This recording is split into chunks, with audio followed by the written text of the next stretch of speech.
सभा और विधान परिषद के सदस्यों को चुनने को लेकर विपक्षी दल और भाजपा में रार ठन गई है। लखनऊ में पूरी तरीके से आप यूं समझ लीजिए कि एक घमासान है सियासी दलों के बीच में। कौन जीतेगा, कौन हारेगा, कौन मनाएगा जश्न, इसी का संघर्ष चल रहा है। क्या फिर बीजेपी सबको पटकनी दे के जश्न मनाएगी? यही कुछ सवाल है। यहाँ चौपाल ग्रामीणों के साथ है। क्या लगता है कि बीजेपी सबको मात दे देगी या विपक्ष, समाजवादी पार्टी या दूसरे दल अपने विधान परिषद और राज्यसभा में सदस्य भेज पाएंगे? ये जो लोकदल का जो विलय करा है बीजेपी ने अपने उसमें, ये केवल सपा को मात देने के लिए करा है। ये मास्टर स्ट्रोक हो भी सकता है। ये सपा के लिए नुकसान कम, लेकिन लोकदल के लिए नुकसान ज़्यादा रहेगा। शॉर्ट टर्म तो उसे फ़ायदा रहेगा, लेकिन लॉन्ग टर्म लोकदल को नुकसान रहेगा। बीजेपी फ़ायदा लेगी। बीजेपी ने तो अभी उसके साथ गठबंधन की घोषणा भी नहीं की है। तो बातें तो चल रही है गलियारों में, राजनीतिक गलियारों में बातें चल रही है। कभी जैन जी कह रहे हैं कि हम जा रहे हैं, वो तो लगेगा, अभी पूर्वानुमान है अभी तो। लेकिन जो बात चल रही है कि लोकदल जा रहा है बीजेपी के साथ, बीजेपी को फ़ायदा रहेगा, लेकिन लोकदल को नुकसान रहेगा। इससे बहुत नुकसान रहेगा। लेकिन विधान परिषद में तो मात दे ही देगी लोकदल बीजेपी का साथ। शॉर्ट टर्म मैं बता रहा हूँ, शॉर्ट टर्म फ़ायदा है, लेकिन लॉन्ग टर्म नुकसान है। आपका क्या मानना भैया? जी सही कह रहा है भैया। भाई बिल्कुल बात सही है इनकी। फिलहाल तो शॉर्ट टर्म उसे लाभ है, लेकिन जो मुस्लिम का ताना बाना बुना गया था सत्ता के गलियारों में, मुजफ्फरनगर दंगों में, वो टूट जाएगा, विश्वास टूट जाएगा। और रही बात, आपने जो सवाल कराया कि गठबंधन की घोषणा की, अभी 3 दिन बाद राज्यसभा के चुनाव हैं, तो वोटिंग होनी है। सारे विधायक परसों जा रहे हैं, 10 तारीख मथुरा से सीधा जाएंगे, तो वहाँ RLD बीजेपी के पक्ष में मतदान करेगा। उसके बाद ही सियासी का मसला पता लगेगा कि स्थिति क्या है, तभी तस्वीर साफ होगी। तो इसका असर यहाँ पे भी दिखाई देगा कुछ? नहीं जी, यहाँ पे नहीं कोई दिखाई देगा। तो ये जो जाट माने जाते हैं और किसान माने जाते हैं RLD के बीजेपी के साथ जाने के बाद, अब तो कोई विरोध रहा ही नहीं। अब तो कोई फिलहाल विरोध रहा नहीं, लेकिन जयंत जी ने आज भी बयान दिया है, ऐसा नहीं है। कहीं ना कहीं उनके अंदर किसानों की वो तो है ही, नेता तो है ही। आज भी उन्होंने बयान दिया कि किसानों की समस्याओं का समाधान होना चाहिए। आज भी बयान दिया अखबार में उन्होंने। तो इस चीज़ का बीजेपी को लाभ होएगा। पश्चिम में RLD मजबूत है, स्ट्रॉन्ग है। मैंने आपसे पहले भी कहा था और आज भी कह रहा हूँ, स्ट्रॉन्ग की वजह से दोनों पार्टियों को लाभ होएगा। NDA का जो वो है अपना अलायंस है, वो मजबूत है।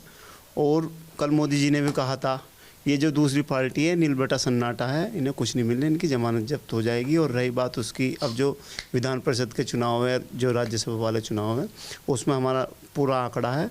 हम जो है अपने हमारे 8 के 8 कैंडिडेट बिल्कुल जीत जाएंगे, निर्विरोध जीत जाएंगे। मतलब कोई दिक्कत नहीं है किसी प्रकार की। सारे कैंडिडेट मजबूत है और वोट हम पे फालतू ही है, कम नहीं है। वोटिंग का आंकड़ा जितना चाहिए हम पे फालतू ही है वोट। तो मतलब यह है कि बीजेपी लोकसभा चुनावों में भी, राज्यसभा, विधान परिषद में, जहां विधायकों की खुद की वोट होती है, बेड़ा पार है। बेड़ा पार है, बिल्कुल कोई दिक्कत नहीं है। मोदी जी ने भी कल रैली में कह दी, वाराणसी 370 भाजपा और 400 पार NDA। तो कहीं से कहीं तक किसी का कोई मुकाबला नहीं है। ये तो सिर्फ अपनी ढपली, अपना राग गा रहे जो विपक्ष वाले हैं। इन पर फिलहाल कुछ है नहीं, ना इनकी दुकान में कोई सामान है। कोई सामान नहीं। क्या आपको भी ऐसे ही लग रहा है? क्या नहीं डब्लू भाई सब नहीं बता तो क्या नजर लग रहा है? जैसे जयंत भाई इसमें गए हैं, ये किसानों को कुछ ना कुछ फायदा जरूर करवाएंगे। जैसे क्या फायदा हो जाना चाहिए? जैसे मतलब गन्ने का भाव है या और बहुत किसानों की चीज़ है, तो उससे इसमें जाने से तो कुछ ना कुछ दबाव बनेगा, कुछ ना कुछ काम तो बीजेपी वाले करेंगे। तो ये मान लिया जाए कि राष्ट्रीय लोकदल बनाम भारतीय किसान यूनियन, नाम अलग अलग हैं, काम एक ही है? नहीं देखो, बात तो अब यो इसका तो यो मान लो टिकैत के, मान लो जहाँ पैसे मिल गए भाग लिया लेके।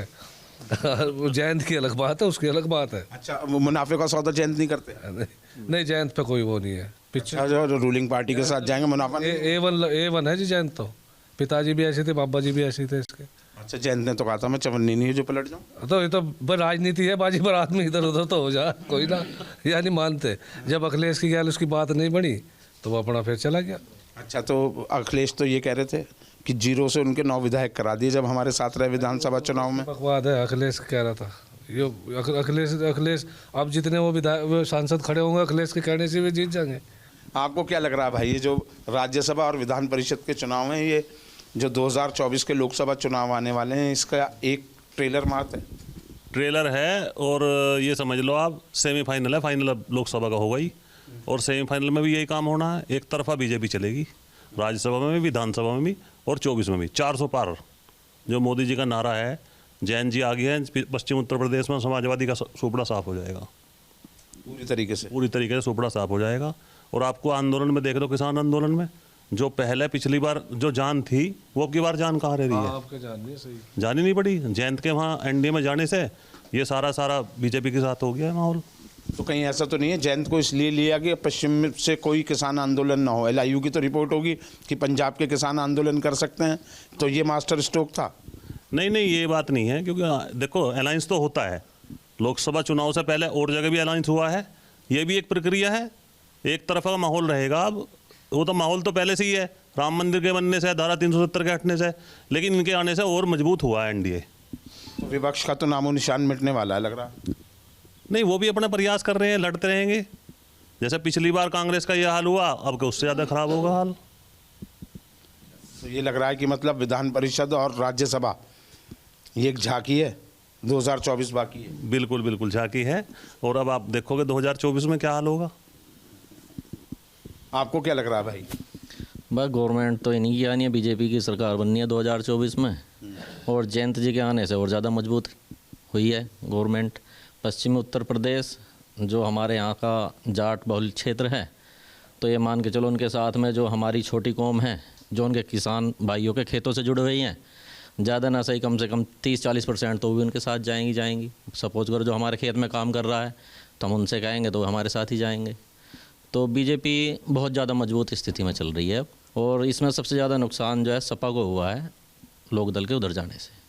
और राज्यसभा विधान परिषद में भी बीजेपी साफ करेगी? हाँ। क्या लगता है विपक्ष जोड़ तोड़ करके अपना आंकड़ा बैठा पाएगा? ना, विपक्ष तो कहीं टिक ही नहीं रहा है, कहीं से कहीं तक नहीं दिखाई दे रहा विपक्ष का कुछ वो नहीं। आपको लगता है कुछ राज्यसभा विधान देखो जी, परिषद हमें तो इतना पता है गठबंधन का फ़ायदा सबको होता है, और बीजेपी मजबूत पार्टी है, 400 पार इस बार जाना है।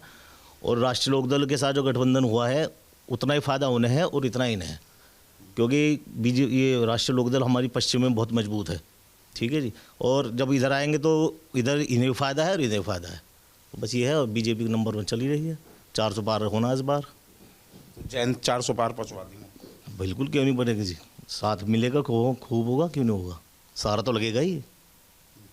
और कांग्रेस की क्या स्थिति नजर आ रही है? वो तो सबको पता है जी, नील बट्टे सन्नाटा है, क्या है, कुछ नहीं है, बस कहीं ये से कोई उम्मीद नजर नहीं आ रही? कुछ नहीं जी। हम कांग्रेस की बिल्कुल सब साफ है, सफाया है, कुछ भी हो, चाहे कैसी यात्रा निकल जाए, कुछ भी हो जाए, साफ है बिल्कुल। तो कुल मिलाकर बीजेपी का जो अभियान है वो विधान परिषद राज्यसभा में भी पब्लिक को तो यही लगता है कि बीजेपी सबको मात दे देगी। रही 2024 की बात, तो दिन ज़्यादा शेष नहीं है, वो भी सामने आ जाएगा कि विपक्ष कितना मजबूत है और भाजपा के सामने कितनी मजबूती से वो लड़ सकता है।